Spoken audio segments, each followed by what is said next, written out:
একজন ওল্ড প্লেয়ারের মুখ থেকে এই কথাটা তখনই বেরোয় যখন সে তার স্কিলকে হারিয়ে ফেলে।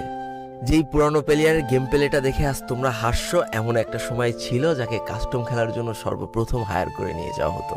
যেই পুরনো প্লেয়ারটার গেম প্লে দেখে আজ তোমরা হাসছো, একটাবার খোঁজ নিয়ে দেখো সেই প্লেয়ারটার গেম প্লে দেখেই একটা সময় অনেক মানুষ গেম খেলা শিখেছে।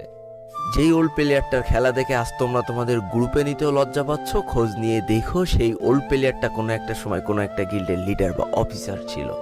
যেই ওল্ড প্লেয়ারটা আজ তোমাদের রিভাইভ দিতে যেতে ভয় পাচ্ছে, মনে রেখো একটা সময় ছিল যখন এই প্লেয়ারটাই পুরো মাঠ একা ফাঁকা করে বুয়া নিয়ে আসতো।